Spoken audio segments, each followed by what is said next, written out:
মাছ মাছ পাপা আমাকে surprise gift দিয়েছে, মাছ কিনে নিয়ে এসে।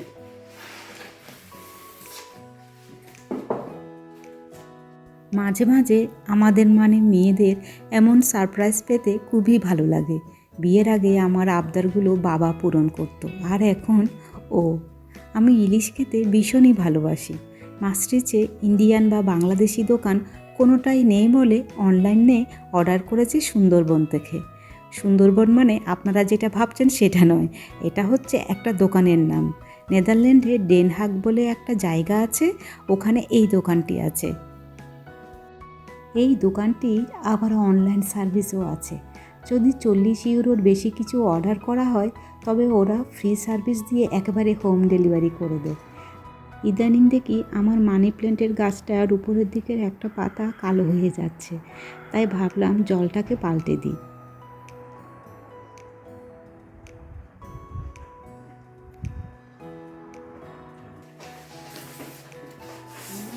মাছ মাছ পাপা আমাকে সারপ্রাইজ গিফট দিয়েছে, মাছ কিনে নিয়ে এসে।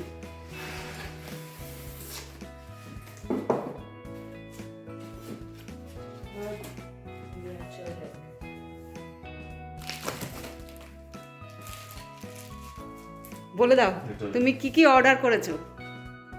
এটা হচ্ছে মটন, 1 কেজি মটন।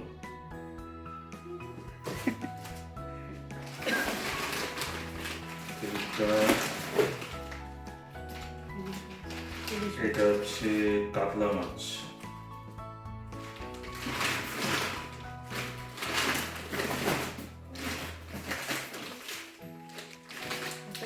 এটা হচ্ছে ইলিশ মাছ। আমার একটাই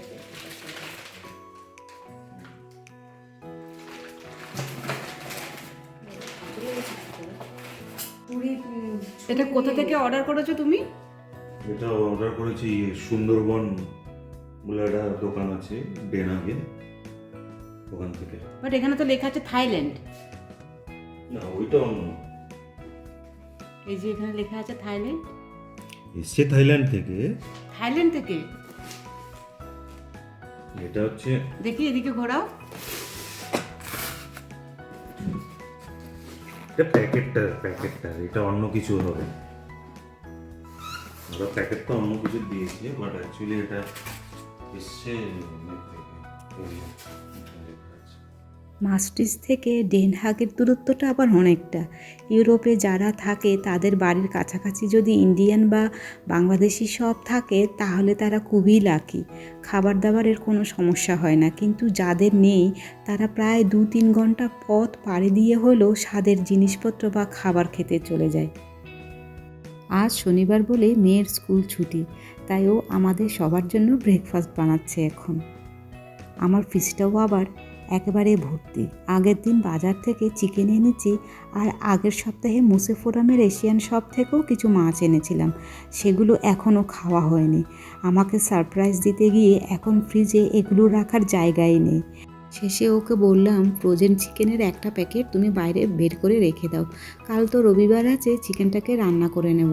আর সঙ্গে একটা মাছও বাইরে বের করে রেখেছি, আজকে শনিবার আছে, মেয়েও বাড়িতে, তাই ওটাই আজকে রান্না করব।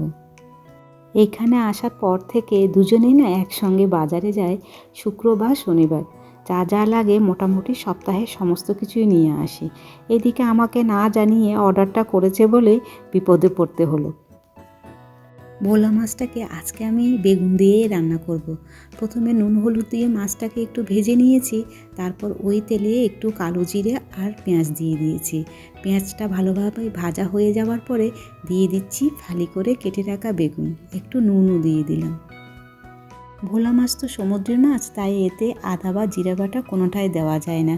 পেঁয়াজটা আপনারা দিতেও পারেন, আবার নাও দিতে পারেন। দিয়ে দিচ্ছি একটু হলুদ আর লঙ্কার গুঁড়ো। ভোলা মাছের এই পাতলা ঝোলটা কালো জিরে, বেগুন আর কাঁচা লঙ্কা দিয়েও রান্না করা যায়, তবে আজ আমি এতে একটু সর্ষে আর পোস্ত বাটাও অ্যাড করে দিচ্ছি। সর্ষে পোস্তটা একটু কষানো হলে তবেই কিন্তু জল দিতে হবে। দেশে যখন ছিলাম এই রান্নাটা আমি অনেকবার করে খেয়েছি, বেশ ভালো হয় কিন্তু খেতে। যারা ভোলা মাছ গন্ধ লাগে বলে খেতে পারেন না, তারা কিন্তু এইভাবে সর্ষে পোস্ত একসঙ্গে বেটে বা শুধু সর্ষে বাটা দিয়ে রান্না করবেন, তাহলে গন্ধটা না চলে যাবে। দিয়ে দিচ্ছি দুটো চেরা কাঁচা লঙ্কাও। আমি সর্ষে বাটা দিয়ে যখনই কিছু রান্না করি সবশেষে দুটো চেরা কাঁচা লঙ্কা দিয়ে দিই। কাঁচা লঙ্কা একটু ডলে মাছ ভাত খেতে আমার খুব ভালো লাগে। দিয়ে দিচ্ছি একটু সর্ষের তেল। সর্ষের তেল দিয়ে কিন্তু সঙ্গে সঙ্গে আমি আঁচটাকে বন্ধ করে দেব। সর্ষে বাটা দিয়ে কোনো কিছু রান্না করলে সর্ষের এই ঝাঁঝালো গন্ধটা এমন করে নিতে আমার ভীষণ ভালো লাগে। দুপুরবেলা এরকম গরম গরম সাদা ভাত আর মাছ পেলে আমার আর অন্য কিছুই লাগে না।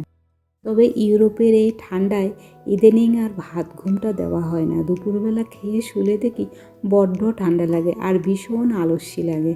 আর এখন তো ইউরোপের ওয়েদার মানে হচ্ছে দুপুরের দিকে একটু রোদ উঠবে আর সন্ধেবেলা হলে ঝমঝমেই বৃষ্টি।